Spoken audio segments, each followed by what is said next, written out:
Bom dia, querido. Você pode se colocar em pé aí? Eu queria convidar você já nesse início desse culto. Você já dá um bom dia para quem está perto de você já. E já falar assim, olha, é uma alegria nós estarmos juntos aqui. Nós já vamos iniciar cantando e adorando ao Senhor. E dizendo a Ele aquilo que Ele é para a gente.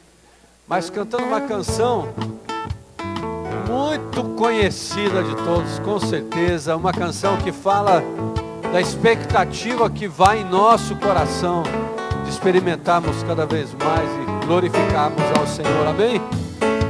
Já refúgio a glória eterna do Senhor, por isso que nós podemos em todo tempo darmos glória e aleluia a Ele, amém?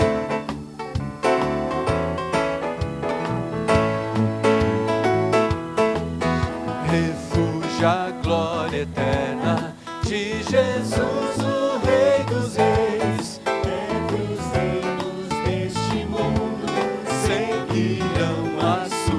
Leis, os sinais da sua vida, mas se mostram cada vez, vencendo, vem Jesus. Glória, glória, aleluia.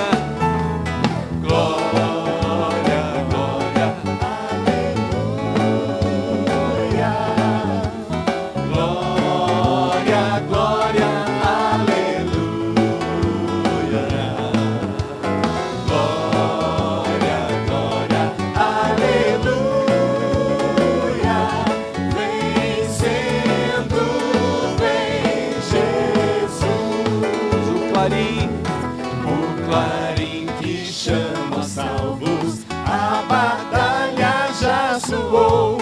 Cristo à frente do seu povo, multidões já conquistou.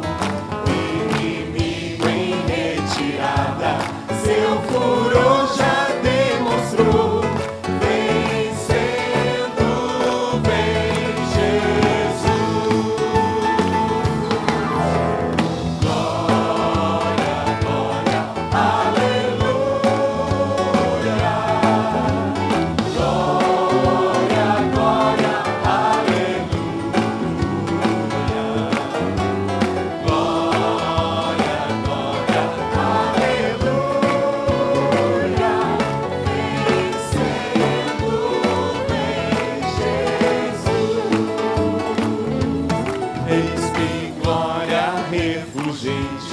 Sobre as nuvens descerá, e as nações, os reis da terra, com poder governará. Sim, em paz, em santidade, toda a terra regerá. Vencendo, vem Jesus. Glória, aleluia.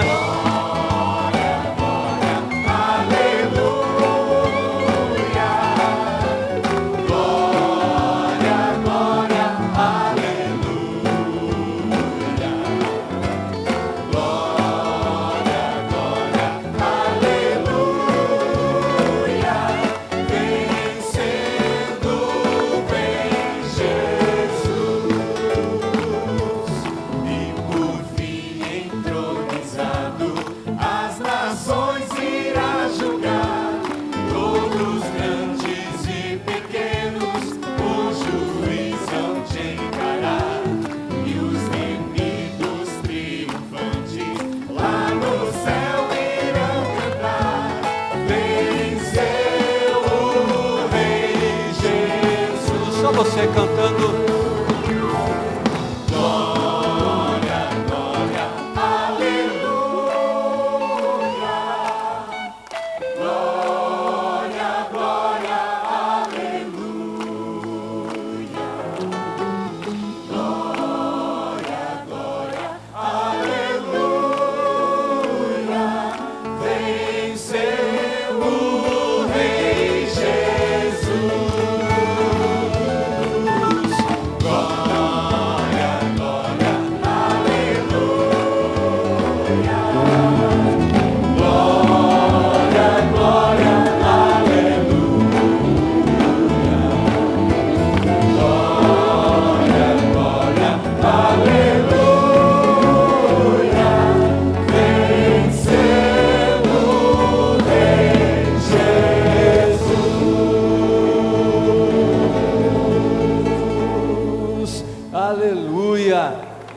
crescendo bem em Jesus, amém? Por isso que nós podemos continuar falando, louvem ao Senhor toda a terra, toda a criação, porque o Senhor merece, e o nosso coração anseia cada vez mais a sua vinda, amém?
Aleluia, é muito bom louvar o Senhor, né? Você pode se sentar.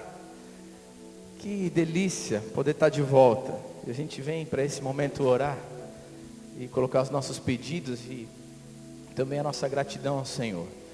E estou de volta com um grupo de 23 pessoas que saímos para uma expedição bíblica e a igreja esteve orando por nós. Quero agradecer a Deus por isso. Deus foi muito bom e nos ajudou em tempos difíceis.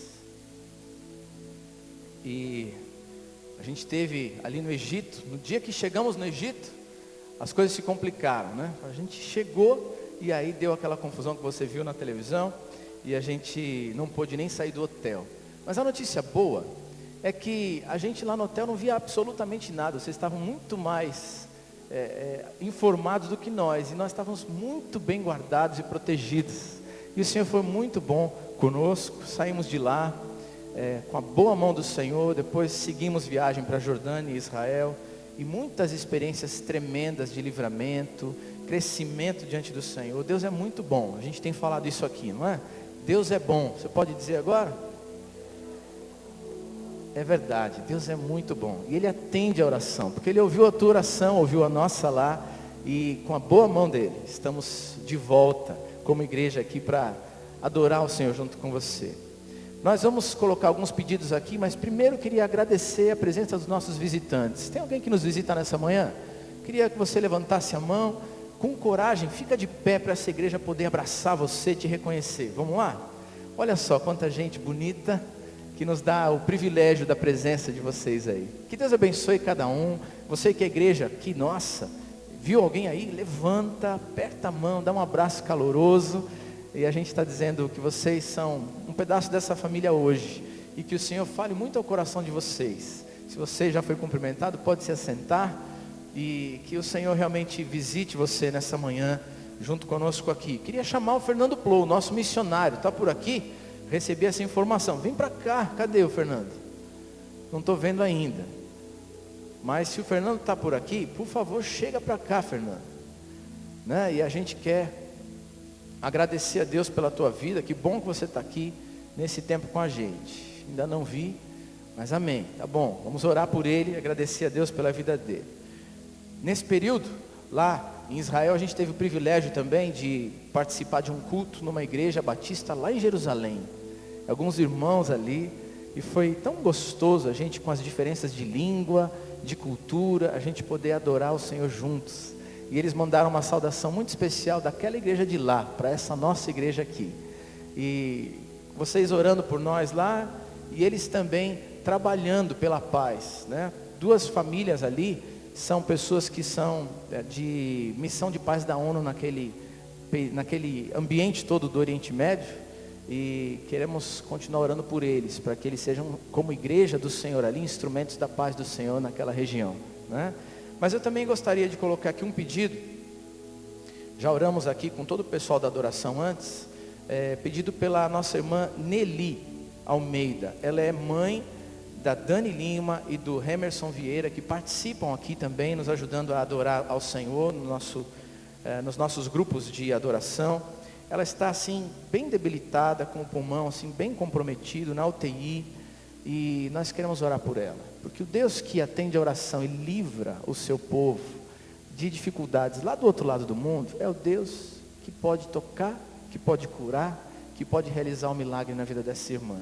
E nós queremos orar por ela, para que a boa mão do Senhor esteja com ela, que ela ali possa sentir a presença de Deus, o seu amor, o seu carinho, o seu toque, e que algo do Senhor muito especial para ela possa se realizar na vida dela nesse dia. Junto com esse pedido, queremos continuar lembrando que essa caixa traz o seu pedido, traz pedidos de várias pessoas, e talvez hoje você tenha vindo aqui com algo que está ali bem no seu coração, né, bem profundo, bem pessoal, e eu quero dizer, Deus se importa e tem bênção para derramar. Ele ouve a nossa oração e nos atende. Por isso eu queria orar com você nessa manhã, e queria ainda apenas ler um versículo da Bíblia, Salmo 65, versículo 16 em diante, diz assim: venham ouvir todos os que temem a Deus, contar-lhes-ei aquilo que Ele fez por mim. Chamei-o pedindo-lhe auxílio, louvei-o com cânticos.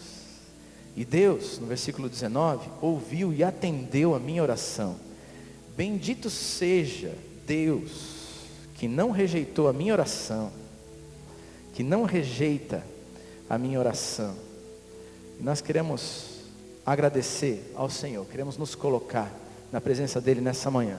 Se você pode, junto comigo, se ajoelhar na presença desse Deus Todo-Poderoso, em reverência, em atitude de humilhação, e dizer: Senhor, o Senhor é o nosso recurso. Então você pode fazê-lo, aqueles que puderem. Quem não puder, assentado mesmo como está, mas com seu coração prostrado diante do Senhor, nós vamos orar e pedir a bênção dEle para a nossa vida, para a vida dos que amamos, e a obra dEle se realizando na nossa igreja. Pai querido, muito obrigado, Senhor. Obrigado por este dia que o Senhor fez. Obrigado, Deus, porque como igreja temos a liberdade, a alegria, o privilégio de nos reunirmos para Te adorar. Obrigado, Senhor, porque o Senhor se faz presente na vida de cada um que te busca, mas também, ó Deus, presente quando o teu povo todo se reúne como igreja. Nós te adoramos, Senhor, nós te reconhecemos no nosso meio, agradecemos pelo teu imenso amor e poder, pela boa mão do Senhor que livra do mal, que protegeu o nosso grupo, e que bom estar de volta em casa. Ó Deus, obrigado por todos aqueles que o Senhor coloca na vida da gente como instrumentos teus. Foi assim na nossa viagem, tem sido assim na vida de cada um aqui. Obrigado. Queremos clamar a bênção do Senhor para todos aqueles que o Senhor coloca na nossa vida como instrumentos teus e anjos do Senhor na nossa vida. Abençoa. Mas, Senhor, queremos nos colocar diante do Senhor porque queremos nós sermos bênção nas mãos do Senhor. Queremos ser teus agentes nesse mundo. Queremos ter o privilégio, ó Deus, de ser sal e luz por onde passarmos. Por isso, levanta uma igreja cada dia mais forte, que te ame, que se comprometa com o Senhor de todo o coração, toda a alma, todo o entendimento, todas as nossas forças, porque o Senhor é digno, Senhor, de toda a nossa adoração. Nós te desejamos, Senhor, queremos viver para ti. Pai querido, nessa manhã, com pessoas que nos visitam para te adorar, também nos prostramos para pedir. Tua palavra diz que o Senhor atende a oração, ouve o clamor e estende a mão de bênção. Por isso, Pai, queremos orar por aqueles irmãos lá em Jerusalém, que participam dessas missões de paz da ONU naqueles ambientes. E nesse mundo, ó Deus, tão assolado, Deus, por guerras, por situações difíceis, Senhor, tão complicadas, que o Senhor estenda a tua mão de bênção e use o teu povo para ser instrumento da paz, ali naqueles lugares, e aqui no nosso Brasil também. Clamamos, Senhor, pela Nelly, que é nossa irmã em Cristo e que está no hospital, junto com ela, tantos outros que estão enfermos, acamados, que não podem estar conosco aqui. Nós os amamos, sentimos falta, queremos pedir, estende a tua mão de bênção sobre eles, toca-os com teu amor e a tua presença. Deus querido, que hoje, nesse momento, sintam o teu abraço, e sintam o nosso amor, o nosso clamor por eles, Deus. Senhor, tu tens uma vontade boa, perfeita e agradável para cada um de nós.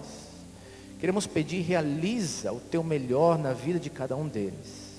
E Senhor, se a tua vontade se é o teu desejo curar, Deus, clamamos pela cura, porque o nosso desejo é esse, Senhor.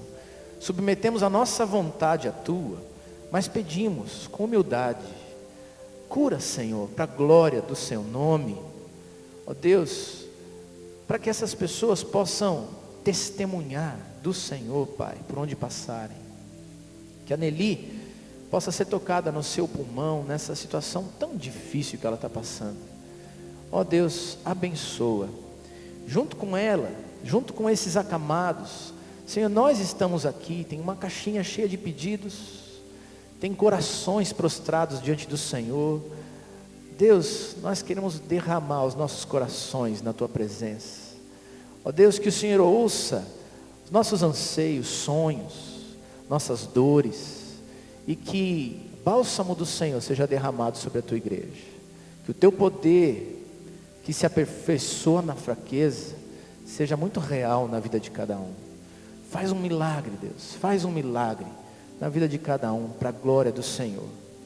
Te agradecemos pelo Fernando Plou, que está no Brasil, que está em viagem, descansando, que é família conosco. Que o Senhor o abençoe, que esse seja um tempo agradável para ele, sua casa, sua família, e que ele se sinta mais uma vez em casa no nosso meio. Senhor, nos colocamos diante de ti hoje, porque este culto é para ti, nosso coração e vida são teus, e nós queremos te agradar, Senhor. Queremos que o Senhor esteja feliz no nosso meio, e que o Senhor também se agrade em falar o nosso coração e marcar a nossa vida com a tua palavra. Aceita a nossa oração, e mais uma vez, se derrama sobre nós neste culto. Nós como igreja pedimos, nos colocamos diante de Ti, em nome de Jesus. Amém e amém. Vamos continuar adorando o Senhor.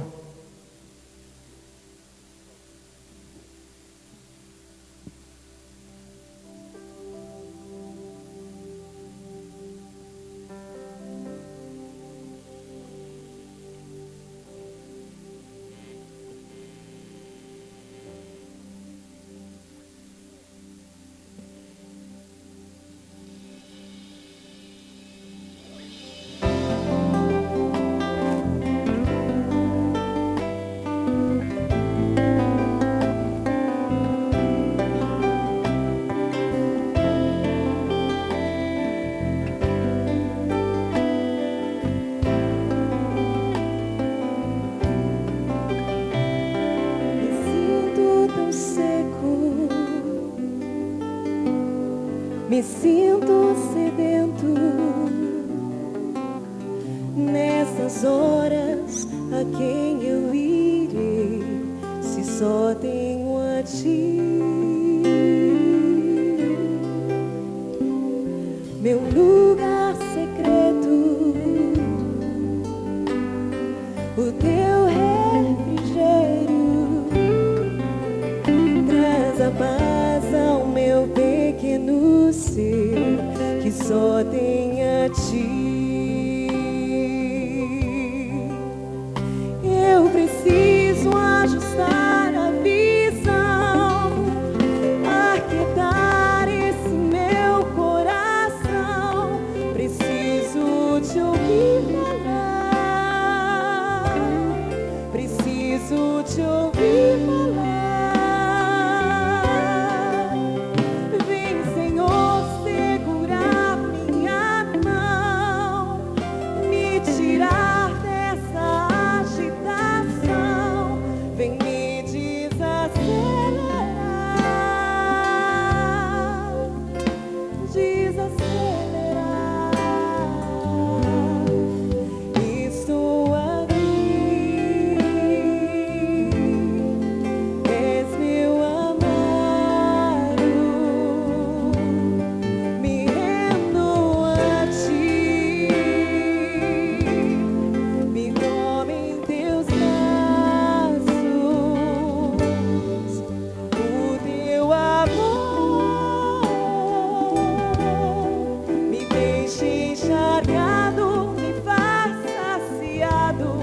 Quando olhas pra mim, sou restaurado.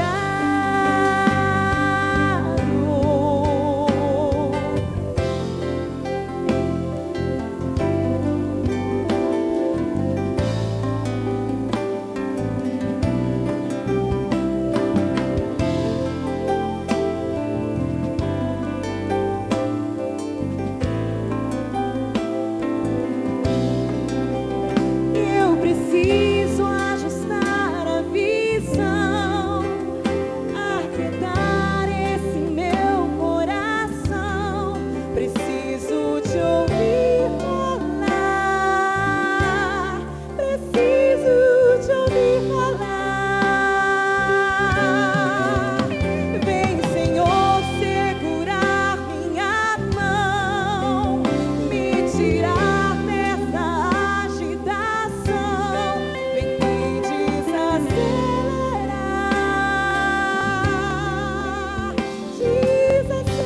Desacelerar.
Bom dia. Olha que coisa linda. Primeiro eu queria agradecer a você que esteve segunda-feira lá com a gente, naquele jantar. Estou lendo os bilhetinhos, viu? Tem uma pilha assim, estou lendo um por um, viu? Mas uma bênção. Cada momento que a gente vai lendo, vai lembrando das pessoas. A Cleusa já chorou bastante, pode ter certeza, né? Mas está sendo muito gostoso. Foi um tempo especial. Não esperava tanta gente assim, né? 1.000 e não sei quantas pessoas, 1.046 pessoas que estiveram com a gente lá. Louvado seja Deus, né, por esse carinho todo. Muito obrigado, tá? Para você que teve. Muito obrigado para você que não pôde estar, mas que o seu coração tem estado conosco. Que Deus continue a abençoar a sua vida. Esse é o tempo quando nós nos preparamos para adorar a Deus com os nossos dízimos e as nossas ofertas. E fazemos isso com muita alegria, com muito prazer, porque reconhecemos a bondade de Deus, o sustento de Deus, a misericórdia do Senhor na nossa vida, e que Ele é digno de ser adorado de todas as maneiras, inclusive com os nossos recursos financeiros. E daqui a pouquinho você vai ser convidado a se levantar do seu lugar, num ato de consagração voluntário, e adorar a Deus com o seu dízimo e com a sua oferta. Tenho que falar para você que a gente está trabalhando agora no telhado, aqui no teto, preparando as coisas para o forro. E eu vou pedir a sua compreensão, porque nós vamos passar por alguns meses, cerca de 2 meses, difícil para a gente participar do culto, porque essas torres que estão sendo construídas aqui, elas vão vir de lado a lado. Então vai ser bem difícil nesse período, os cultos serão difíceis, tá? Porque elas vão crescendo, preparando a estrutura para os homens trabalharem lá naquela altura e prepararem o fogo, né? Prepararem tudo que precisa para o fogo e colocarem o fogo. E aí você já está vendo aí que vai ser meio complicado esse tempo aí, né? E também vamos ter uma parte do auditório que vai acabar sendo interditada, mais ou menos na linha daquela coluna ali para cá, você vai ter essa dificuldade, né? Mas lembra, né? Você já fez reforma em casa? Quem já fez reforma em casa? Ah, muita gente, eu também, né? Puxa vida, a gente sabe que é um tempo de sacrifício, né? Mas a gente faz isso por um bem maior.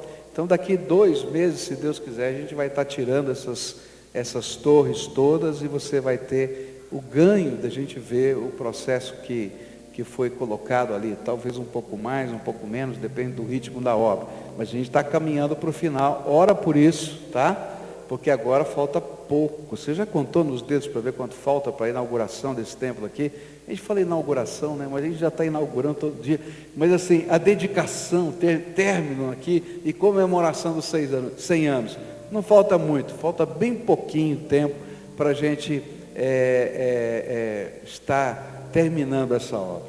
E nós estamos aqui na campanha das nossas poltronas. Você viu aí no seu boletim, na última capa, que nós já chegamos a 478. Mas você sabe quantas são? Quem sabe quantas são? 4.051. Vai ser o maior auditório do sul do Brasil, de qualquer tipo, tá? 4.051 poltronas dessas, tá? Então nós temos que trabalhar, tá certo? Então queria desafiar você, queria desafiar a sua célula, queria desafiar você a nos ajudar para a gente conseguir aumentar esse número. Por quê?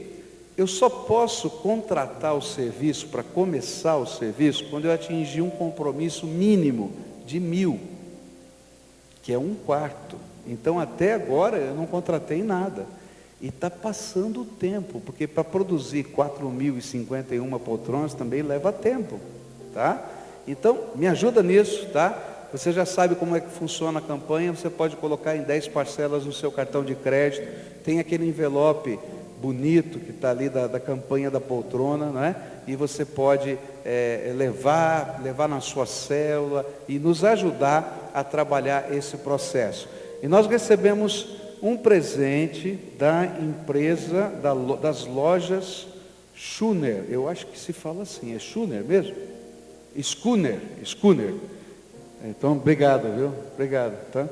Das lojas Schooner. Eles estão nos dando 20 poltronas para a igreja. Graças a Deus, né? Olha só que bênção. Como é que funciona?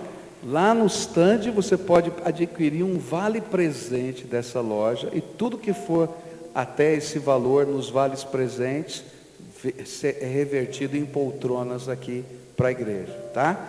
Então, graças a Deus, Deus está fazendo umas coisas diferentes, né? Abençoadoras, né? Semana passada foi o pão de alho, não foi? 400. Tem pão de alho também? Tem mais?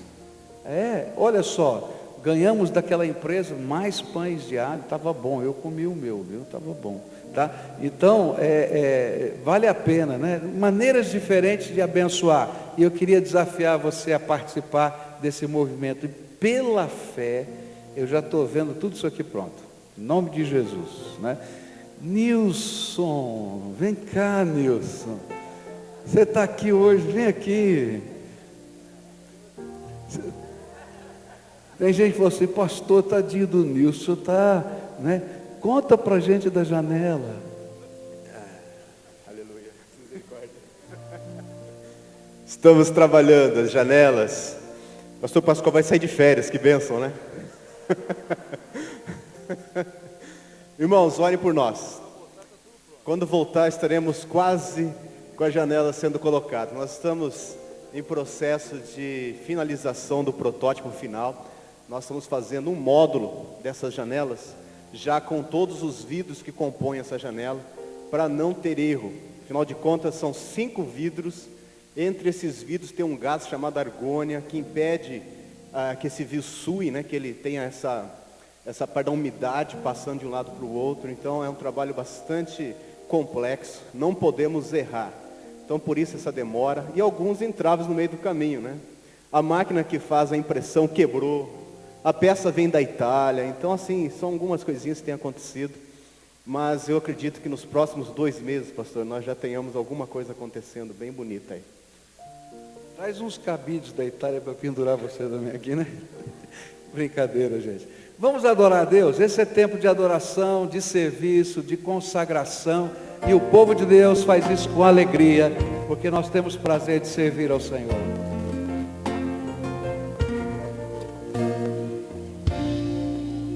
Nós teremos a promessa de Deus. Tempos benditos veremos, chuvas mandadas dos céus, chuvas de bênçãos, chuvas de bênçãos dos céus. Gotas somente nós temos, chuvas louvamos a Deus, chuvas de bênçãos teremos, vida de paz e perdão. Os pecadores por elas, graças dos céus obterão. Chuvas de bênçãos, chuvas de bênçãos dos céus. Gotas somente nós temos, chuvas rogamos a Deus. Chuvas de bênçãos teremos, mandamos já ao Senhor, que essa bendita promessa venha trazer-nos vigor. Chuvas de bênçãos, chuvas de bênçãos dos céus. Gotas somente nós temos, chuvas louvamos a Deus.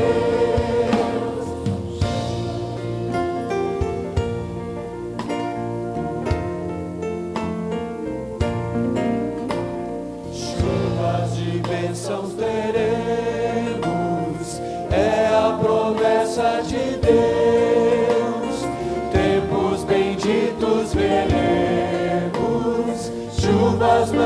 derramadas dos céus, chuvas de bênçãos dos céus, chuvas somente nós temos, chuvas rogamos a Deus, chuvas de bênçãos teremos. Você pode colocar em pé, querido, e juntos clamamos ao Senhor assim com a nossa fé. Graças dos céus operam,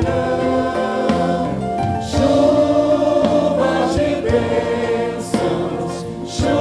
de bênçãos dos céus, outras somente nós temos, chuvas rogamos a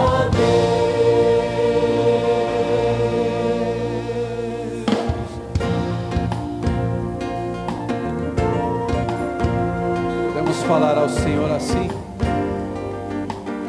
que Ele é grandioso, tremendo, porque Ele é Deus em todo tempo, e as suas mais ricas bênçãos têm sido derramadas sobre nós, amém? Vestidos de esplendor,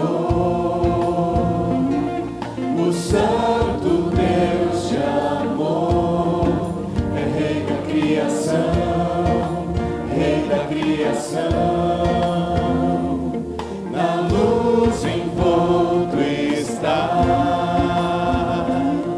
para sempre reinará, o Deus da salvação, o Deus da salvação. Grandioso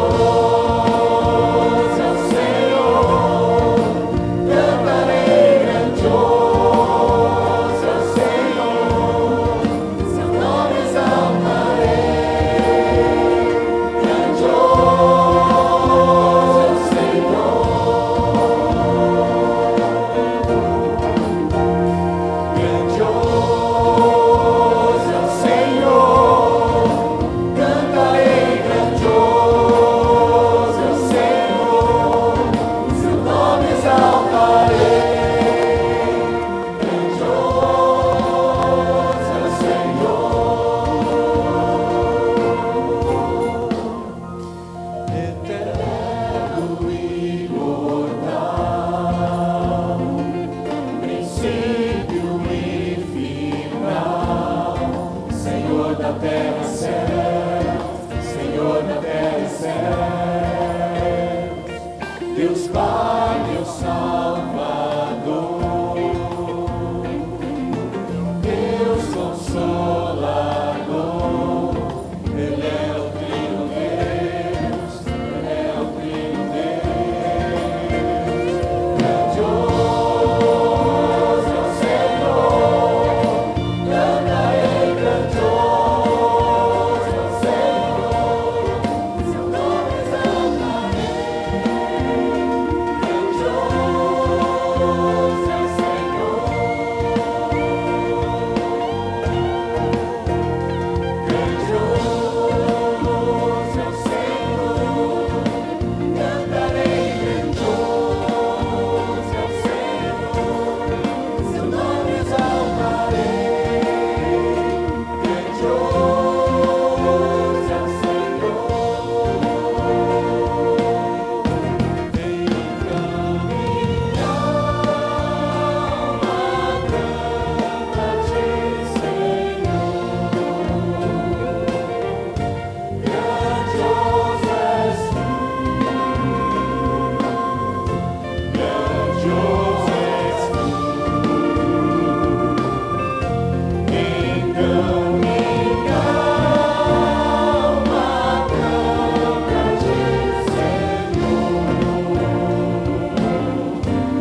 Grandioso é o Senhor. Queria convidar você para orar conosco aqui, pedindo a direção do Espírito para esse tempo que vamos meditar na palavra dele. Querido Senhor, nós estamos aqui reunidos debaixo da grandeza, do poder, da majestade do Senhor, do nome do teu Filho Jesus. E nós estamos aqui cantando das chuvas de bênçãos, nós estamos aqui cantando da tua majestade, do teu poder. E nesta hora, Pai, quando vamos meditar na tua palavra, revela-te aqui entre nós. E que apesar de quem somos, pecadores, cheios de defeitos, a beleza da tua graça nos revista, a grandeza do teu poder nos toque, e que a clareza da verdade revelada pelo teu Espírito seja aplicada no nosso coração. Fica conosco, Pai, e logo depois, quando estaremos celebrando a ceia, lembrando tudo quanto o Senhor fez por nós, que seja tempo de comunhão contigo e com os irmãos, e de celebração, de louvor ao teu nome. Fica conosco, é aquilo que oramos em nome de Jesus. Amém e amém. Você pode sentar-se, e eu convido você a abrir a sua Bíblia no livro de Zacarias, capítulo 6, versículos de 1 a 8. Zacarias, capítulo 6, versículos de 1 a 8. Bem no finalzinho do Velho Testamento, vai lá para Mateus e volta, você vai achar rápido, né? Zacarias 6, versículos de 1 a 8. A palavra do Senhor vai nos dizer assim, vou estar lendo na versão da Bíblia na linguagem de hoje, que diz assim: tive mais uma visão, vi 2 montes feitos de bronze, e do meio deles estavam saindo 4 carros de guerra. O primeiro carro era puxado por cavalos vermelhos, o segundo por cavalos pretos, o terceiro por cavalos brancos e o quarto por cavalos baios. E perguntei ao anjo: meu senhor, o que são estes carros de guerra? E ele respondeu: são os 4 ventos que estão saindo da presença do Senhor do mundo inteiro. O carro puxado pelos cavalos pretos vai para a Babilônia, a terra do norte. O carro puxado pelos cavalos brancos vai para a terra do oeste. E o carro puxado pelos cavalos baios vai para a terra do sul. Os cavalos baios saíram com vontade de correr pelo mundo inteiro. E então o anjo ordenou: vão e corram pelo mundo inteiro. E eles fizeram isso. E aí o anjo me chamou e disse: os cavalos que foram para a terra do norte vão fazer parar a ira do Senhor contra aquele país. Nos primeiros capítulos, até esse ponto, existem 8 visões. A gente já passeou por elas, cada uma delas. E estas 8 visões foram dadas num mesmo período de tempo.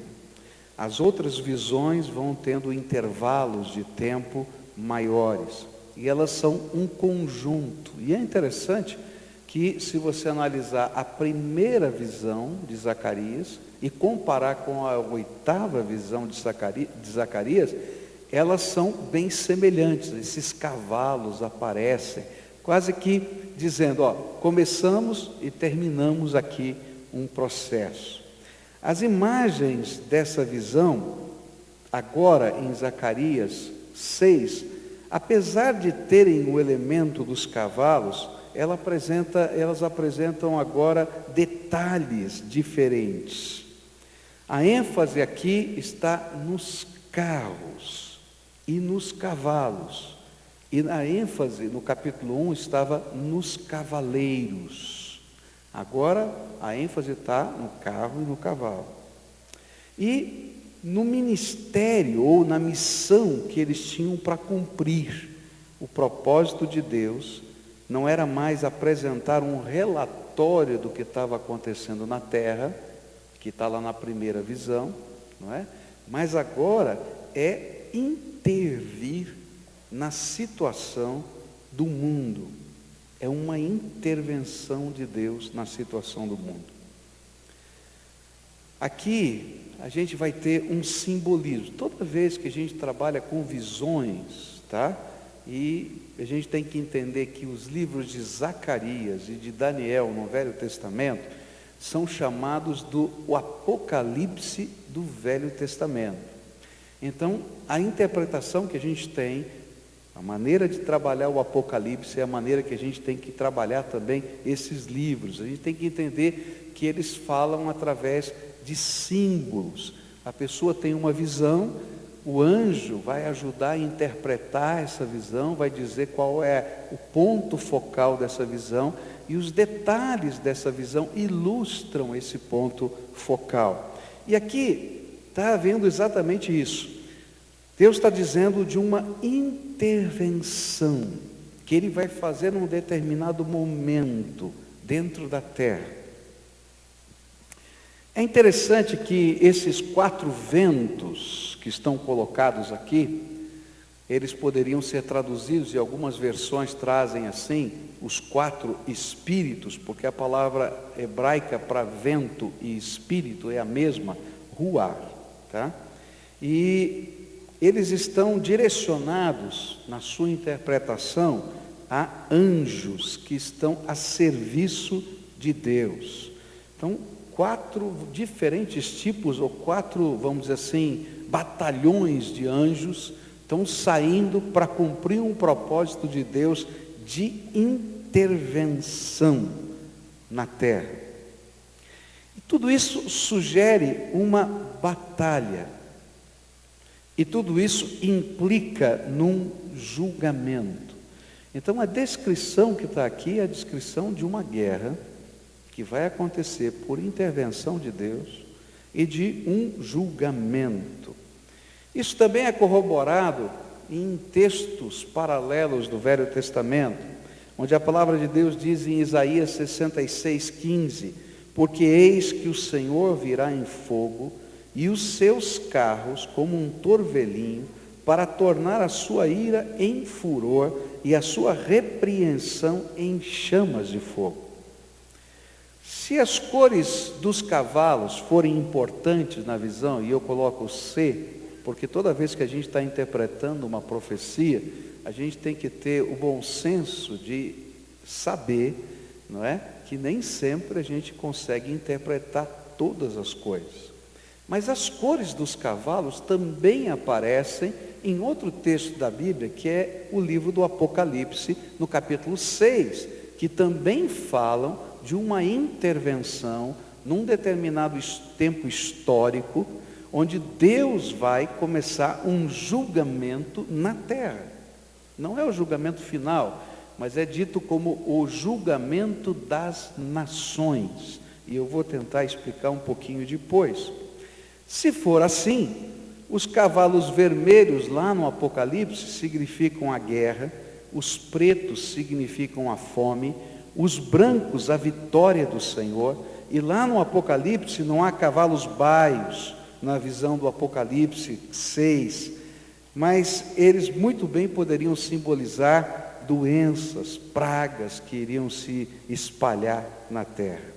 E tudo isso que está aqui em Zacarias, lá no Apocalipse, lá em Isaías e outros textos, falam de um período da história chamado o Dia do Senhor. O que é esse o Dia do Senhor?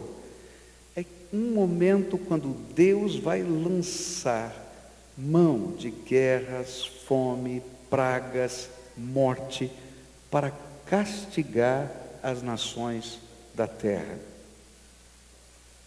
Outra coisa, antes da gente pensar nas lições, que a gente precisa entender no texto, é que fala que isso vai acontecer entre 2 montanhas feitas de bronze.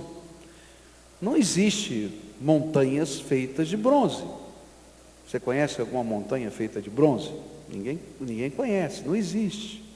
Então o que é isso? Isso é um símbolo, tá? É uma linguagem figurada. Em Zacarias 6:1 fala que elas são feitas de bronze. E elas simbolizam essa intervenção de julgamento. Sempre que o bronze é usado na Bíblia, ele está ligado à ideia de julgamento. Por exemplo, o altar do sacrifício era feito de bronze.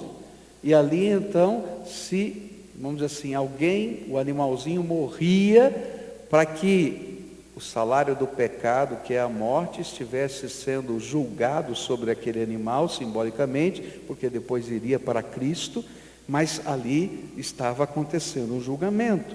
A serpente que Moisés colocou naquela haste, para aqueles que estivessem sendo picados pelas víboras ali do deserto, pudessem ser curados, e aquilo era um julgamento que Deus estava dando. A serpente era de bronze, se você olhasse para ela, poderia ser curado. E em Apocalipse 1,15, quando João fala que Jesus vem para julgar as 7 igrejas da Ásia, ele aparece com os seus pés em bronze, dando a ideia de julgamento. Assim, a interpretação dessa visão é que Deus julgará as nações pelos seus pecados. Isso aqui é importante entender. Vai haver um juízo final, onde Deus vai julgar todo ser humano individualmente. Mas vai haver um período que a Bíblia chama de grande tribulação, um período em que as nações serão julgadas por causa da iniquidade na terra. É diferente uma coisa da outra. Eu um dia vou me apresentar diante de Deus e vou responder pelos meus pecados. Mas a minha sociedade, o meu mundo, o meu estilo de vida, a minha interação social, a minha cultura também vai ser julgada. E essa é uma coisa que às vezes a gente não entende na palavra de Deus. E esse Deus vai usar esse tempo, chamado Dia do Senhor, como um julgamento, tá? Para que a gente possa ter a última oportunidade de arrependimento. E o pior é que as profecias no Apocalipse dizem que no final desse tempo, apesar de todo o sofrimento, o mundo vai continuar querendo ser violento, o mundo vai continuar querendo manter a sua cultura, o mundo não vai querer os valores, vai continuar sendo idólatra, e então Deus diz, chega, acabou. E aí vem a intervenção final e a volta do Senhor Jesus. Por que eu estou colocando tudo isso? Porque para a gente entender o sentido desse texto, você tem que ter esse cenário. Então, nesta passagem, nós vemos Deus como rei e juiz, julgando as nações do mundo pelo ministério dos seus anjos. Quais seriam então as lições que nós podemos aprender com esta profecia? A primeira lição que eu aprendo, olhando para essa profecia, é uma realidade que existe na história. Para que a gente pudesse viver aqui na terra, Deus intervém, não de modo universal, mas de modo local, de tempos em tempos, com juízos, para que o limite da iniquidade possa ser diminuído. A paciência de Deus tem um limite, e aí Ele tem que baixar um pouquinho o que está acontecendo, senão seria insustentável viver nessa terra. E então, de tempos em tempos, a gente vai ver nessa localidade, naquelas situações, problemas, mexe, há uma convulsão social, muda a cultura, muda tudo. Para quê? Porque se continuasse do jeito que estava ao longo dos anos, sem nenhuma intervenção, seria impossível viver nessa terra. Olha só o que a Bíblia diz. Gênesis 15, verso 16. Na profecia que Deus deu para Abraão, de quando aquela terra seria dada aos judeus.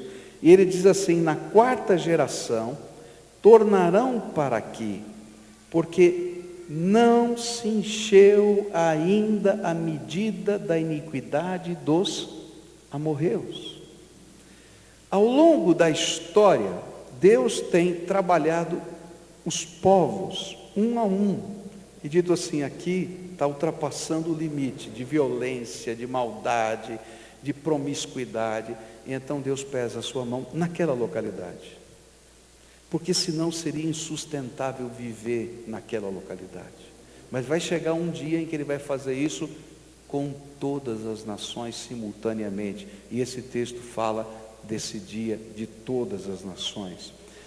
A palavra de Deus na boca do Senhor Jesus diz assim em Mateus 23, 31 e 32: assim contra vós mesmos, ele está falando dos judeus, testificais que sois filhos dos que mataram os profetas.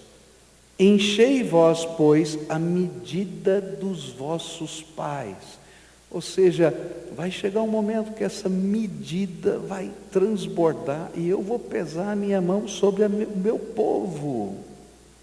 E a gente vai encontrar isso acontecendo no ano 70 depois de Cristo, na destruição de Jerusalém.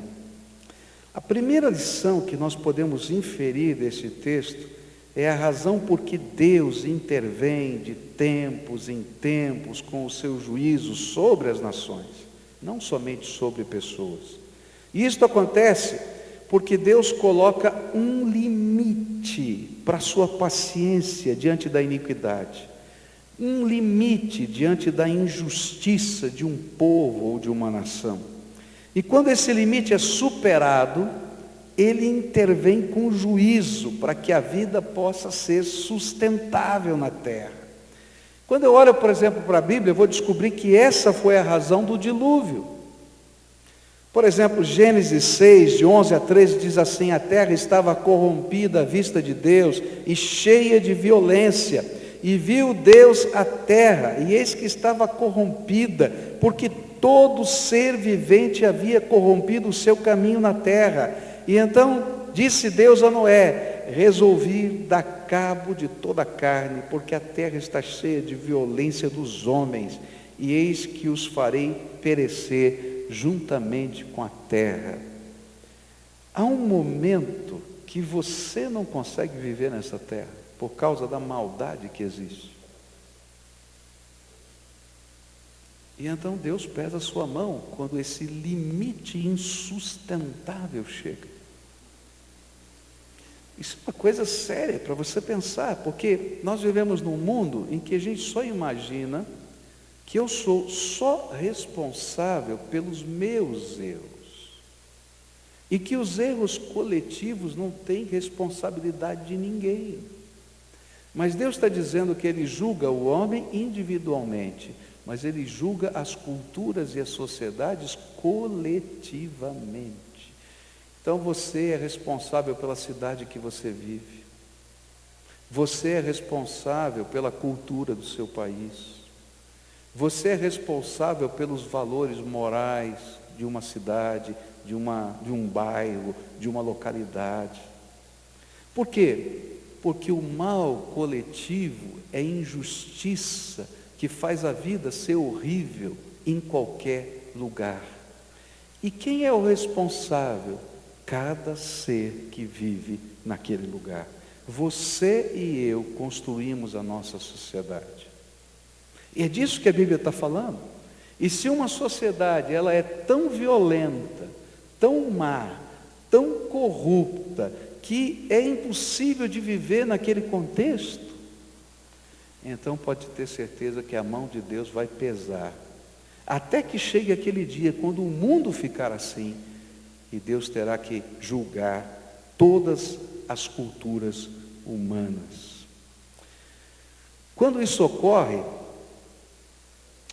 toda a nação sofre, e essa é uma coisa difícil de a gente entender. Quando Deus pesa a mão sobre um povo, Ele não separa o bom do mal, porque a culpa desse peso é de toda a sociedade. Então, por exemplo, se vem uma seca e não tem produção de alimento, só sofrerão os maus?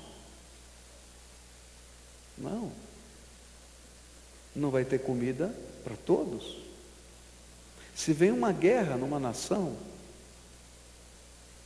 quem vai sofrer? Toda a nação. Por isso, a Bíblia sempre fala da nossa responsabilidade social. Eu não sou apenas dono do meu nariz e só vou responder pelas coisas que eu fiz, mas eu sou corresponsável com aquilo que o meu povo vive e faz. E isso é uma coisa tremenda, que nem sempre a gente gosta de ouvir, porque amplia as fronteiras da minha responsabilidade. E como é que Deus faz isso? A Bíblia ensina que Deus usa os seus agentes angelicais, que se manifestam de maneira concreta nos fatos da vida humana. O que ele está dizendo? Bom, eu vou pegar aqui as minhas carruagens, tá? A preta, que tem cavalo preto, vermelho, lembra que isso é uma figura de linguagem, é um símbolo, que está se referindo a hostes angelicais, e estas hostes angelicais vão estar trabalhando de maneira concreta. Ou seja, eles estarão interferindo na política, na economia, eles estarão interferindo na questão da saúde, está entendendo o que eu estou falando? E manifestando a justiça de Deus de maneira concreta. Eu não vou estar lutando contra anjos, mas eu vou estar vendo a mão de Deus, através dos seres angelicais, atuando no contexto da sociedade de modo concreto. No jornal não vai aparecer, o anjo do Senhor apareceu aqui. Não, o que vai aparecer é a economia que está ruim, o que vai aparecer é uma epidemia que chegou, o que vai aparecer são coisas concretas que vão estar acontecendo. E é isso que a Bíblia está falando, essas manifestações de Deus. E elas serão vistas na forma de guerra, de eventos sísmicos, de enfermidades, de pestes, com ascensão e queda de impérios. Mas lá no fundo, o que Deus gostaria que entendêssemos é que o dedo de Deus, e não dos homens, está agindo sobre a minha sociedade, para mostrar a loucura dos seus valores distorcidos. Eu creio piamente nisso. E foi justamente por isso que eu falei o que falei para vocês em 2010. Em 2010 eu disse para vocês, nós estamos correndo um grande perigo de mudanças de valores. Lembra que eu falei para vocês? De mudanças de valores na área da sexualidade, do casamento gay, disso, daquilo outro. Porque eu creio que quando o limite da iniquidade, a Bíblia chama isso de iniquidade, chega, uma terra é julgada. Tem gente que não crê como eu creio, mas eu vejo isso na Bíblia de uma maneira tão clara. Quando isso ocorre, o povo sofre, não somente indivíduos. E Deus imputa de forma coletiva o seu juízo. Por isso, cada vez mais sinto um peso no meu coração de responsabilidade pelo tipo de cidade que nós vamos construir, pelo tipo de economia, pelo tipo de política, pelo tipo de relações entre as pessoas de uma sociedade. O que eu sinto no meu coração é que nós, de maneira desinteressada, como seres sociais que somos, cidadãos de uma sociedade, mas que temos valores que Deus colocou no nosso coração, precisamos estar envolvidos em todas as esferas de influência para preservar a sociedade em que nós vivemos. Por isso que Jesus disse, vós sois o sal da terra, que dá sabor, que salga essa terra. E uma das maneiras simples que a gente pode fazer isso, toda a estrutura do nosso país está focada em 27 conselhos de governo. Só tem um conselho que é pago, que é o conselho tutelar. O resto é feito por voluntários. Não tem nenhum outro interesse a não ser contribuir com o bem. E eu gostaria de ver nesses 27 conselhos de governo do município de Curitiba, do estado do Paraná, das esferas federais, gente comprometida com o reino de Deus, com os valores do reino de Deus, para ser sal da terra, queridos. Porque se a gente não for sal da terra, um dia Deus salga a terra. É isso que a Bíblia ensina. E essa é também parte da nossa missão. Não é que eu quero que todo mundo seja batista, se converta à minha fé, mas é dizer, olha, a injustiça é injustiça, você pode dar o nome que for, continua sendo injustiça. A maldade continua sendo maldade, a corrupção continua sendo corrupção.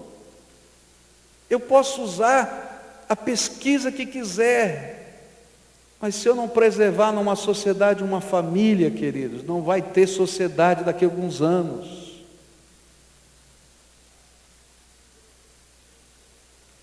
Por isso a palavra de Deus coloca isso tão pesado e tão sério. Quando o mal se torna sistêmico, todos sofrem. Mas o limite da iniquidade também é um conceito pessoal. Apesar dele ser um conceito coletivo, ele é um conceito de Deus. Deus trabalha as nossas vidas, dando-nos oportunidade de nos arrependermos de nossos pecados, de mudarmos as nossas atitudes ao longo da vida. Mas chega um momento que Ele nos disciplina, com o propósito de que haja arrependimento antes do juízo final. E às vezes Deus vai dizer, você chegou no limite da iniquidade, cara, eu vou pesar a minha mão. E às vezes a gente fica imaginando que eu tenho uma fórmula secreta. Tem cara que é cara de pau, né? Vamos falar a verdade, né? Cara de pau. Como é que funciona isso? Às vezes não tem problema, eu peco, peço perdão. Ele já peca pensando que vai pedir perdão, né? E vai brincando com Deus. Você imagina se você fosse pai, tá? Muitos de vocês são pai, e você percebe a estratégia, não é? De manipulação de um filho, que toda hora faz a coisa errada e depois, ô paizinho, que é isso, me perdoa, tal. Vai chegar uma hora que você vai dizer assim, eu perdoo, porém vai ter consequências. A mesma coisa é Deus. Quando chega no limite da iniquidade, Deus não pesa a mão só sobre o ser humano, indivíduo, mas também sobre ele. Quando chega o limite da iniquidade, Deus pesa a mão sobre uma cidade, sobre uma nação, sobre uma cultura, porque ela está prejudicando a vida como um todo. Se Deus não fizesse isso, o que aconteceria com o mal sistêmico que você gera dentro da sua casa? Com o mal sistêmico que você gera lá no teu trabalho? Com o mal sistêmico que você está gerando no contexto da tua própria sociedade? Então Deus vem e pesa a sua mão. O que a Bíblia está dizendo é que há um tempo, lá na história, chamada julgamento das nações, que Deus vai fazer isso universalmente. Mas há um tempo, de tempos em tempos, em que Deus intervém na história, porque senão seria insustentável viver nessa terra. E há um tempo, de tempos em tempos, que Deus intervém na tua vida. Segunda coisa que eu queria deixar com vocês nessa manhã. A segunda lição que esse texto nos apresenta, e provavelmente a principal, é que a Bíblia nos fala em vários textos sobre um evento escatológico. A palavra escatológico quer dizer as últimas coisas, chamado juízo das nações. E para mim, este é o sentido principal, tanto do capítulo 6, essa primeira parte, quanto o capítulo 14 de Zacarias. Isso ocorrerá logo depois a Batalha do Armagedon. Já deve ter ouvido falar desse negócio, né? Batalha do Armagedon. Também chamada de a Batalha Final. Quando os exércitos do mundo se encontrarão na Palestina, dirigidos pelo anticristo, em uma luta de perseguição pela fé. Durante a grande tribulação vai haver várias coisas que vão acontecer. Porém, vai haver uma guerra de perseguição, tá? Há aqueles que ainda professam a sua fé em Jesus Cristo como Senhor. Naquele momento, os judeus terão se convertido. A palavra de Deus diz que vai haver no final da história a conversão dos judeus, está lá em capítulo 11 do livro de Romanos, tá? E naquele momento eles vão reconhecer Jesus Cristo como Senhor. Eles que estavam aliados ao anticristo vão se converter, percebendo que ele não é o Messias, e vão se converter. E vai haver um movimento de fé, e esse movimento de fé tem que ser subjugado. E aí vai haver uma guerra santa, né? Essa guerra santa, os servidores de Cristo vão estar perdendo, é isso que a Bíblia diz. Os servidores de Cristo vão estar perdendo. Porém, vai haver uma intervenção divina. E essa intervenção divina vai ser a volta do Senhor Jesus Cristo. E na volta do Senhor Jesus Cristo, naquele contexto, aquilo que estava acontecendo vai se reverter, porque o poder de Deus vai se manifestar na forma de juízo entre as nações. Ainda não é o juízo do trono que você tem que prestar contas de você. Naquele momento é aquela intervenção do cataclismo da presença do Senhor. Vários textos da Bíblia falam sobre isso. Um deles está aqui no nosso livro, Zacarias 14. Olha só o que diz a Bíblia. Está chegando o dia em que o Senhor Deus julgará as nações.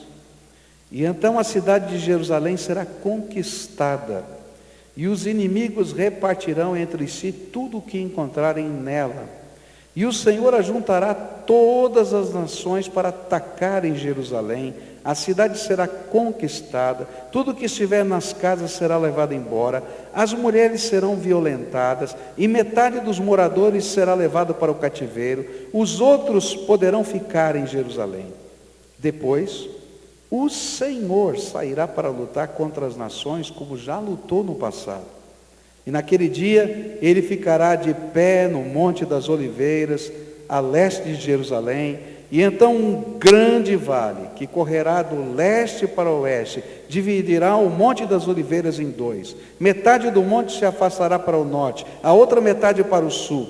Vocês fugirão da cidade por esse vale, que irá até Azal. E fugirão como os antepassados de vocês fugiram quando houve um terremoto no tempo do reinado de Uzias, rei de Judá. E então o Senhor meu Deus virá com todos os seus anjos. E daquele dia em diante não fará mais frio, nem haverá geada, e não haverá mais escuridão. Haverá somente dia, pois o sol continuará a brilhar a noite inteira. Mas só o Senhor Deus sabe quando é que aquele dia vai chegar. E naquele dia haverá em Jerusalém fontes jorrando água fresca, metade irá para o Mar Morto, a outra metade para o Mar Mediterrâneo. As águas correrão o ano inteiro, tanto no verão como no inverno, e o Senhor Deus será o Rei do mundo inteiro. E Ele será o único Deus, e todos o chamarão de Senhor. E o país todo virará uma planície, desde Geba no norte até Rimon ao sul de Jerusalém. E Jerusalém será o lugar mais alto do país, e haverá gente morando ali, desde o portão de Benjamim até o portão da esquina, que antes era o portão antigo, e desde a torre de Ananel até os tanques onde é feito o vinho do rei. Nunca mais a cidade será destruída e os seus moradores viverão seguros. O Senhor Deus castigará todos os povos que atacarem Jerusalém, e Ele mandará uma praga que fará a carne deles apodrecer, estando eles ainda vivos, até os olhos e a língua apodrecerão. E naquele dia, o Senhor fará com que eles fiquem tão confusos e assustados, que cada um agarrará a pessoa que estiver ao seu lado e atacará. E até os homens de Judá lutarão contra Jerusalém, e serão levadas embora todas as riquezas das nações vizinhas, isto é, grande quantidade de ouro, prata e roupa. E a mesma praga que Deus vai mandar contra as pessoas, vai atacar também todos os animais dos inimigos, isto é, os cavalos, as mulas, os camelos, os jumentos, e depois disso, todos os que sobrarem das nações que lutarem contra Jerusalém, irão uma vez por ano até lá, a fim de adorar o Senhor Todo-Poderoso como Rei, e para comemorar a festa das barracas. Tem muita coisa aqui, mas o que Deus está falando, eu não sei explicar todas as coisas que estão aqui, é que o dia do Senhor vai chegar. Isso está aqui em Zacarias, está em Joel, está no Novo Testamento, lá em Mateus 24, Mateus 25, está no livro do Apocalipse. O que a Bíblia está dizendo é que o mesmo Deus que salva é o Deus que julga. Joel 3, versículos 9 em diante, diz assim: anunciem isto às nações, preparem-se para uma guerra santa, chamem os soldados, que todos eles se apresentem e se aprontem para a batalha, transformem os seus arados em espadas. É interessante, porque ele está falando antes da guerra. Transformem os seus arados em espadas. Depois desta guerra, vem o milênio. E aí ele vai dizer, todas as armas vão se transformar em arados. É interessante isso. E das suas foices façam lanças, que até os fracos digam que são valentes. Venham depressa todas as nações vizinhas, e reúnam-se no vale, que até os pacíficos virem soldados.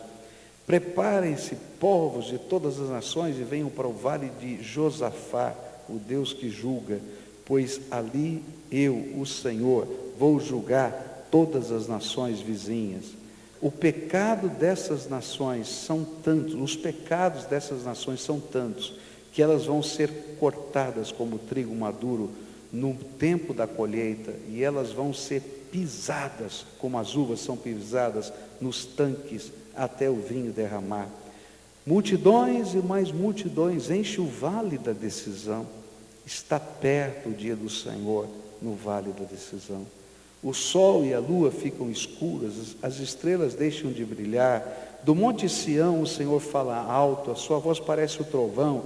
De Jerusalém ouve-se o estrondo da voz de Deus, e os céus e a terra tremem, mas Ele defende e protege o povo de Israel.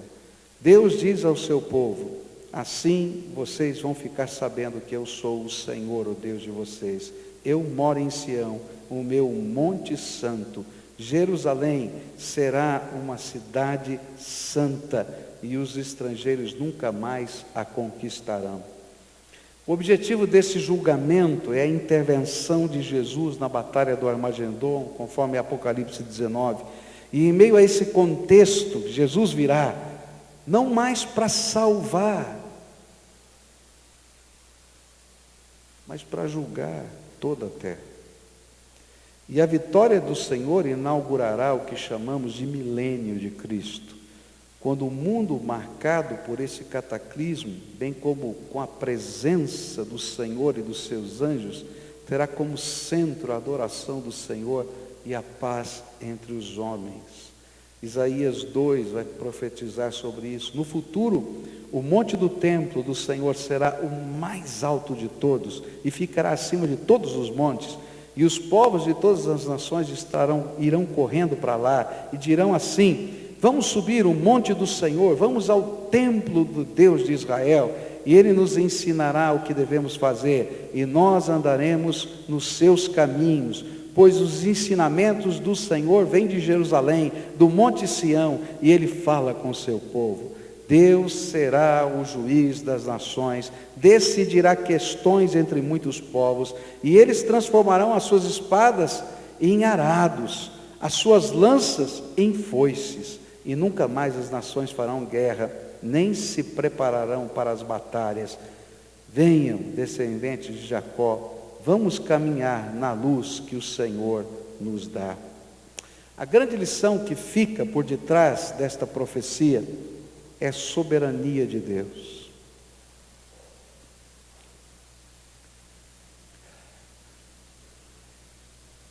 A gente olha para esse mundo, imagina que Deus não está vendo nada. Fala a verdade. A gente olha para a sociedade e diz assim, poxa, como é que a gente pode explicar uma criança, pelo menos estão dizendo assim, pegar um revólver, matar a família inteira? Não sei se é verdade, mas os indícios são desses. O que está acontecendo nessa terra? E será que Deus está vendo? Às vezes a gente fica olhando e diz assim, por que o mal parece que prospera e o bem não prospera? Você já deve ter vivido isso, eu já vivi algumas vezes assim, esse cabra é um safado, vamos falar a verdade, né? E olha só, está no bem bom. Esse foi o mesmo sentimento do salmista no Salmo 73. E ele diz, até o momento que eu entrei no templo do Senhor, e ali eu entendi que esse Deus que tem misericórdia, que tem graça, que faz o sol nascer sobre justos e injustos, é aquele que um dia vai julgar indivíduos, mas vai julgar também culturas e nações. E de tempos em tempos, ele manifesta visivelmente entre nós o limite da iniquidade, ele pesa a sua mão sobre nós, mas ele também o faz em culturas e nações. Deus é soberano, e com Deus não se brinca. E a grande lição é, você acha que você pode manipular a Deus? Tem gente que imagina que pode manipular a Deus, mas não funciona assim. Deus é Deus, Ele ama você. Eu fico pensando no quanto Ele ama, porque Ele é perfeitamente santo e justo. Para Ele não tem espaço para maldade. E se Deus não amasse você, o fim de todas as coisas já teria acontecido há muito tempo atrás. Mas Ele ama tanto você que Ele tem paciência. E Ele investe na minha vida e na tua vida. Ele investe na minha cultura e na tua cultura. Ele permite que a palavra de Deus seja pregada. Ele permite que o Espírito fale no nosso coração e na nossa alma. Mas vai chegar um dia que esse mesmo Deus que ama vai julgar. Como um pai tem que fazer. E se ele não fizer isso, é mal para toda a casa. Hoje, antes da gente celebrar a ceia do Senhor, eu queria que você entendesse por que tem aqui o pão e o vinho. Porque um dia Deus amou tanto, tanto, tanto, tanto a gente, e que não havia solução para nós em nós mesmos, porque o salário do pecado é a morte. E então Ele se fez carne, se esvaziou da sua glória, para caber na forma humana, nasceu aqui entre nós,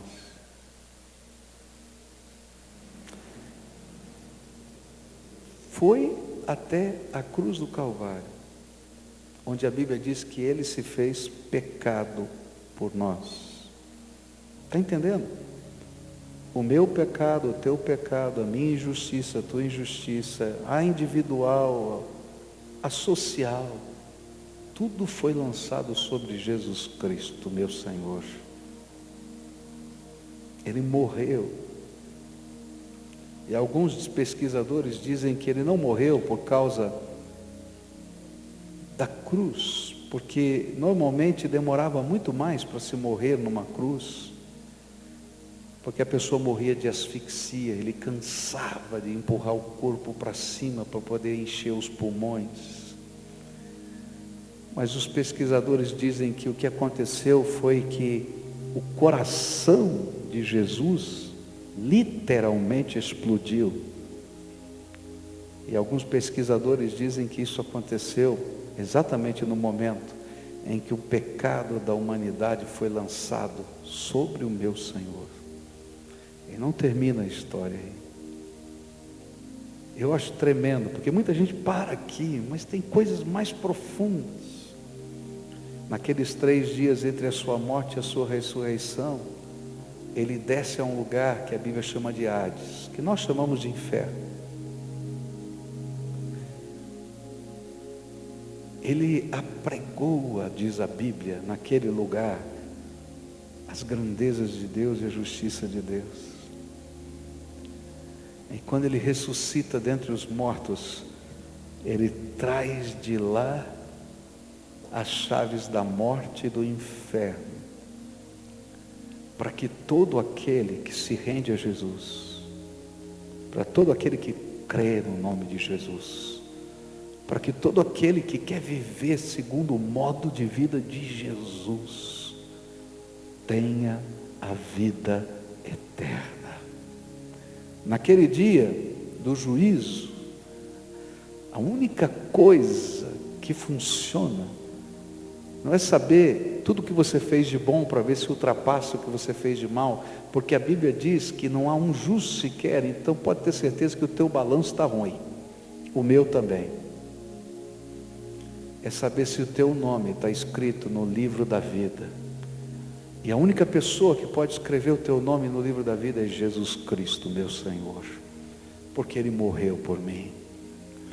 E no dia desse julgamento tremendo, eterno, algumas coisas tremendas vão acontecer da graça de Deus.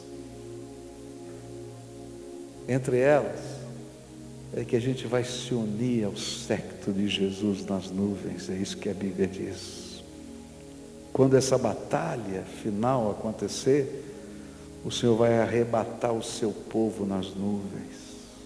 Essa é a beleza, graça visível. E a Bíblia diz que essa batalha vai começar ganha, porque as pessoas, os mais valentes, vão se esconder debaixo das rochas, dizendo: rochas caiam sobre a nossa cabeça, porque não dá para enfrentar a glória do Salvador que está vindo como juiz. Por isso, esse memorial me ensina que não dá para viver essa vida sem Jesus, que não dá para viver numa família sem Jesus, que não dá para viver numa sociedade sem Jesus. Não é para o governo da sociedade ser de pastores, não é isso que eu quero, nunca deu certo isso na história. É que os valores, os princípios que regem o bem de uma humanidade possam estar no coração, no pensamento, no jeito de viver de uma sociedade. Antes de você participar do pão e do vinho conosco, eu queria que você olhasse para o seu coração. A Bíblia diz: examine-se, pois, a si mesmo. Você já fez uma entrega da sua vida para Jesus? Eu sei que você ama Jesus, que você gosta de Jesus, você respeita Jesus, que você tem alguma fé, senão você não estaria num culto no domingo de manhã, você estaria fazendo outras coisas. Mas há um momento na nossa vida em que a gente olha para a gente mesmo e a gente reconhece quem a gente é: pecador. Não interessa, pecador. E que se a gente fosse se apresentar no juízo de Deus agora, estou perdido, porque eu sei quem eu sou. E que a única maneira de eu passar nesse juízo de Deus é quando a graça do sangue de Jesus me perdoa, me lava. Quando o poder do Espírito começa a trabalhar dentro da minha vida e me transforma. Não vai ser automático, é um dia depois do outro. Mas eu vou buscar essa graça transformadora para ser livre, liberto daquilo que me escraviza, que faz outros sofrerem. E eu vou poder andar com Ele, dando as chaves da minha vida, autoridade para Ele fazer o que Ele quiser. E dizer: Jesus, de hoje em diante, Tu és o meu Salvador, o meu Senhor e o meu único mediador entre Deus e os homens. Você já fez uma oração assim, de fé, de entrega? Uma entrega formal. Sabe aquele dia que você vai assinar a escritura e eles entregam a chave da casa para você fazer a entrega formal? É teu. É aquele dia que, apesar de a gente saber que Ele é o dono de todas as coisas, a gente diz: está aqui, Senhor, a minha casa, a casa da minha alma, do meu coração é Tua. Quem sabe hoje não é o dia de você fazer essa oração? Curva a tua fronte agora. E se você sente no seu coração esse desejo, ora comigo assim, diga assim: Senhor Jesus, hoje, pela fé, eu quero confessar quem eu sou, pecador, e que sem o Teu perdão e a Tua graça, eu não passo no Teu juízo. Mas a Tua palavra nos diz que o sangue que o Senhor verteu na cruz do Calvário é poderoso para me lavar e me perdoar. Por isso hoje eu te peço, seja o meu Salvador. Mas eu entendo que o Senhor precisa ser o dono e Senhor da minha vida.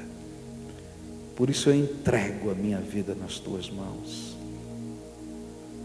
E que o pão e o vinho que essa igreja vai celebrar seja o símbolo da fé que eu tenho naquilo que o Senhor vai fazer na minha vida. Me abençoa com a Tua graça, me liberta pelo Teu poder. É aquilo que eu te peço em nome de Jesus. Amém e amém. Se você fez essa oração, onde você está? Onde você está? Eu vou pedir daqui a pouquinho para você se levantar. E eu vou pedir para alguns irmãos que estão pertinho de você te darem um abraço, colocarem a mão sobre a tua cabeça e fazerem uma oração de bênção sobre você. Então, alguém aqui orou assim? Pode ficar de pé agora no seu lugar, por gentileza. Você ouviu a voz de Deus, você fez essa oração, fica de pé aí no seu lugar. Isso.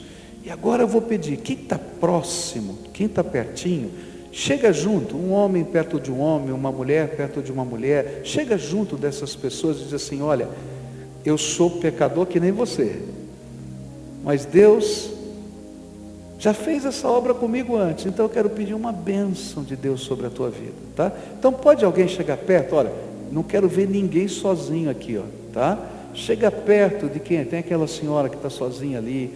Isso, chega pertinho e pode começar a orar e pede a bênção do Senhor sobre essa vida. Senhor, abençoa. Senhor, abençoa essa casa. Senhor, abençoa, tá? E depois que você orar, convida para a tua célula, tá? Convida para participar de um grupo de oração dessa igreja. Se a pessoa quiser, dá o seu telefone, porque essa aqui é a família de Deus. Tem gente sozinha lá, não está sozinha? Tem gente ali? Está sozinha aqui? Quem pode orar com essa? Está junto? Você está junto aí? Então ora por ela, tá? Isso.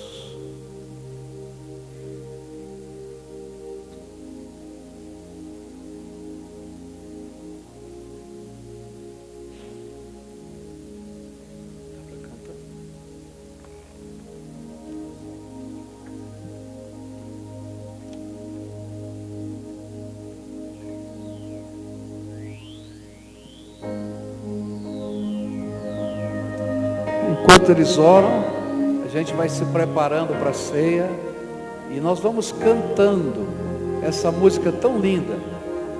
adorando a Jesus, porque é no meio dos louvores que Deus habita.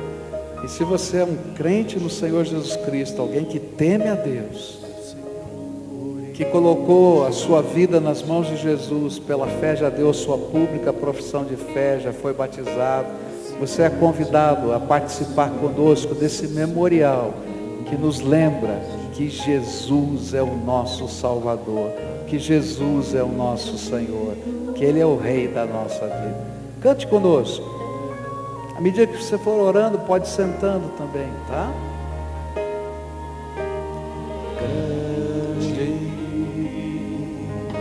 Senhor, em quem nós temos a vitória,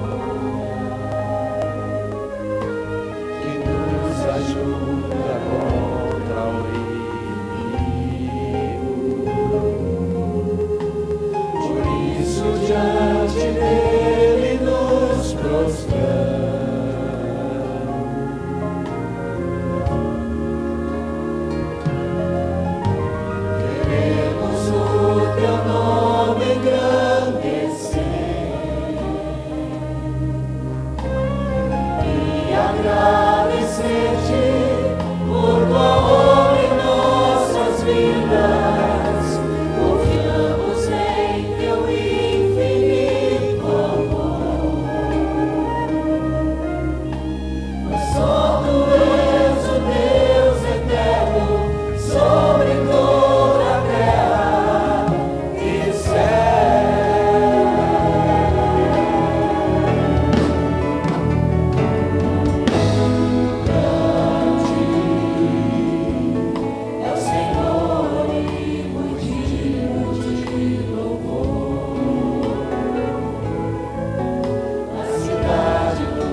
lembro tudo quanto Jesus fez por mim, e cada vez que a gente celebra esse memorial, esse é o propósito, a gente lembrar, é impossível não querer adorá-lo.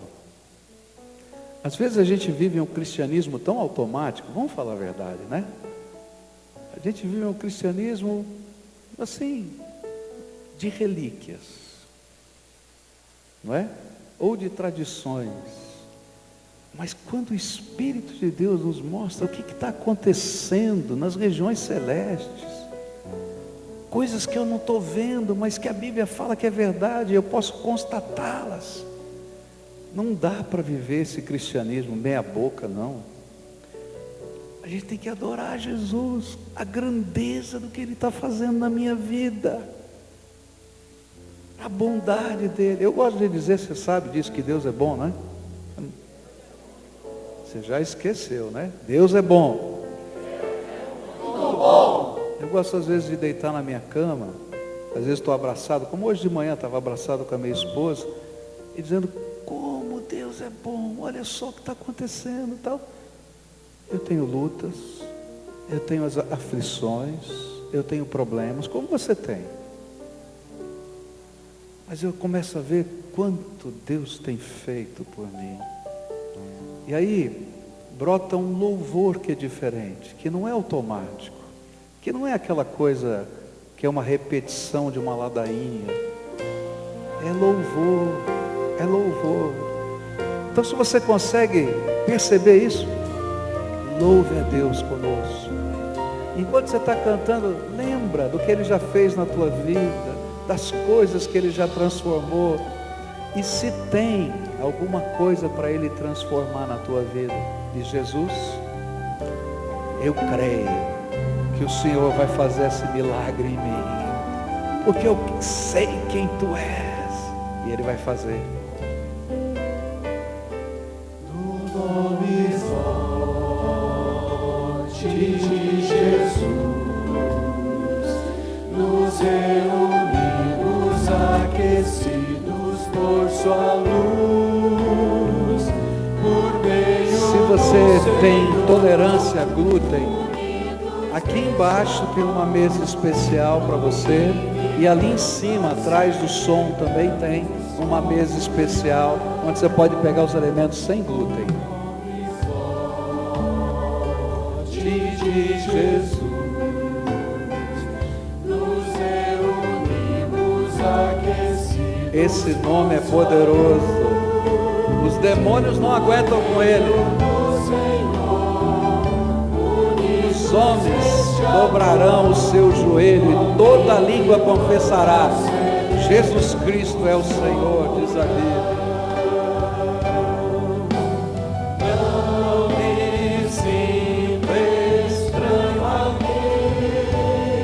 Na presença do meu Senhor, é o meu lugar, porque Ele é o meu Senhor.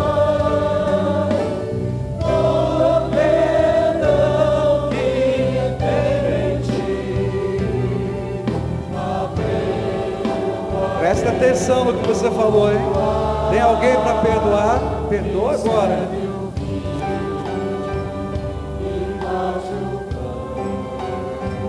É o próprio Cristo ressurreto em nosso irmão, o Rei da terra e céu, é nosso anfitrião.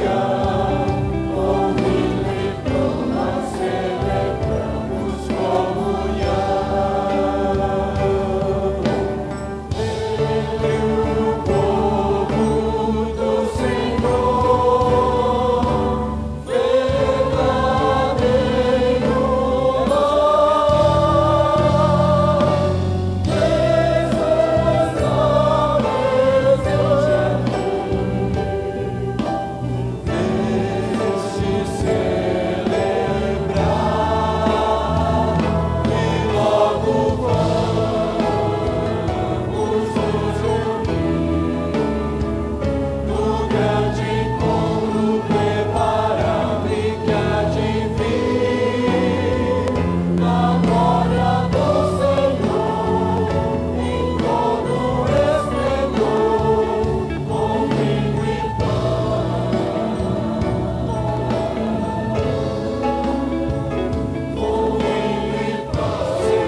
alguém deixou de ser servido do pão e do vinho, passaram por você lá em cima, parece que alguém ficou sem ser servido. Eu não estou, ficou uma pessoa ali. Querido, se você pudesse aproximar ali, ó, tá, da mesa ali, talvez pegar ali, pode ser? Ah, tem gente lá em cima ainda, não tinha visto, perdão. Aqui embaixo ficou alguém sem ser servido. Aqui, ó, bem lá no meio ficou uma irmã sem ser servida ali. É muita gente, né? Já tem alguém ali. Tem mais alguém que ficou sem ser servido? Eu não estou identificando. Todos foram servidos? Se todos foram servidos, a palavra de Deus nos orienta que esse é um tempo de lembrança e de adoração. E a gente tem muita coisa para agradecer a Deus. Ele é o meu Salvador. Eu posso falar de boca cheia, você também. Ele é o meu Salvador. Ele é o meu Senhor. Ele tem um plano preparado para nós. Venham aqui, queridos, venham aqui. Temos aqui o Michele, o Fernando Pro. E eu vou pedir que ele nos ajude. Michele vai começar orando, agradecendo, louvando a Deus, aquilo que Deus colocar no seu coração. E logo depois nós vamos comer desse pão. Depois, o Fernando Pro, nosso missionário lá na Espanha, vai louvar a Deus, aquilo que Deus colocar no seu coração. E nós vamos partilhar desse vinho. E quando terminar essa cerimônia, eu vou pedir para todos ficarem de pé, dar a mão e vamos cantar aleluia. Tá? Vamos cantar aleluia, porque eu acho que nessa hora os anjos do céu vão se unir conosco. Eles entenderam. E a gente vai estar juntos celebrando o Senhor. Senhor Jesus, é fantástico a gente estar na sua presença, porque é somente aí que a gente encontra motivação para continuar, esperança e desejo de continuar ligado com o teu corpo, Jesus.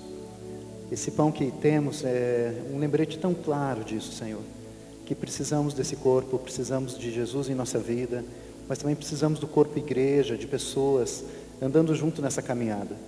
Eu te louvo, Deus, porque a ceia nos lembra disso, nos dá a chance de dizer mais uma vez: nós queremos andar contigo, nós queremos ser do Senhor, nós queremos ser cheios da sua presença, mesmo numa sociedade iníqua, numa cidade, num país que vivemos, que tem leis que vão contra às vezes aquilo que cremos. Nós queremos, por meio dessa ceia, por meio desse pão, lembrar e dizer, Deus, que nós queremos fazer diferença. Nós queremos ser instrumentos da tua graça de uma maneira preciosa, abundante, aonde nós podemos alcançar com nossos braços, Deus. Nós queremos ser bênção, nós queremos ser povo adorador, povo que vive na presença do Senhor de uma maneira íntegra, mas que por isso então se torna sal, se torna luz nesse mundo, Senhor.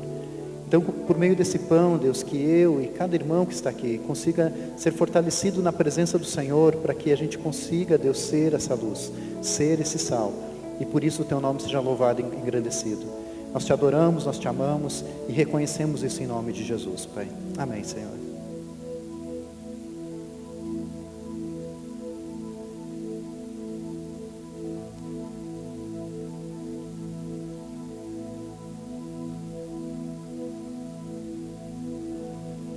Senhor Jesus, muito obrigado por estar de novo em casa. E muito obrigado porque nós temos nas mãos um copo que não é o teu sangue, é só um símbolo. E isso é tão bom para nós, pois significa que você está vivo, que você é o meu advogado lá nos céus e que você vai voltar para nos levar com você. É tão bom ter a esperança que o nosso Jesus está vivo e que deixou um símbolo lindo para lembrarmos que esse sangue que você verteu faz possível que a gente hoje possa falar com Deus. Abriu as portas dos céus para nós. Não teremos como agradecer nunca, nem na eternidade toda, mas aceita o nosso muito obrigado, Senhor, porque é teu coração. Abençoa esse vinho, esse mosto, e faz com que muito mais pessoas possam compartilhar conosco no tempo que está ainda por vir. No teu nome precioso. Amém.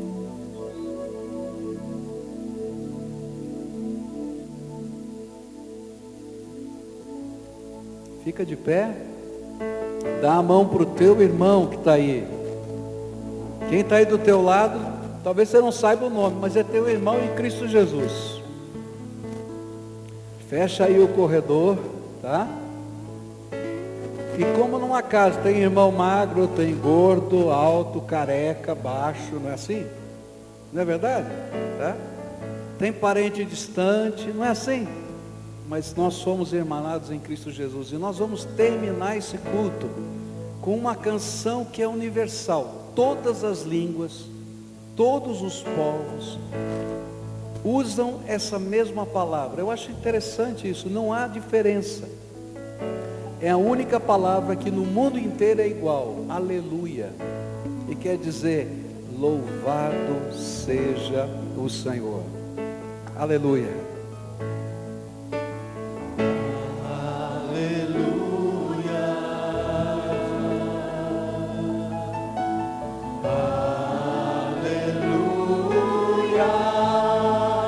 Venha sempre o grandioso Senhor.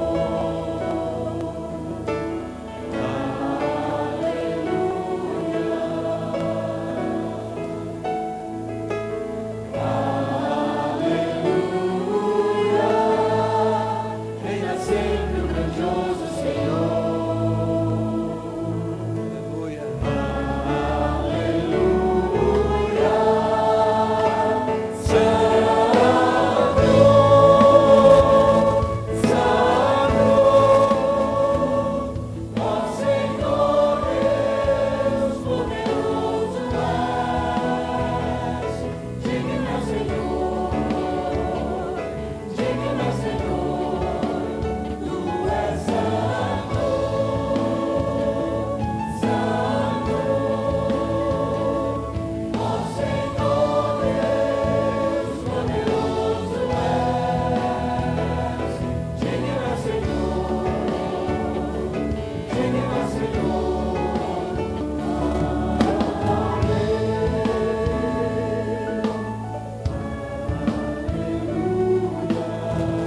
na graça e na paz do Senhor, que é Salvador da tua vida. Amém?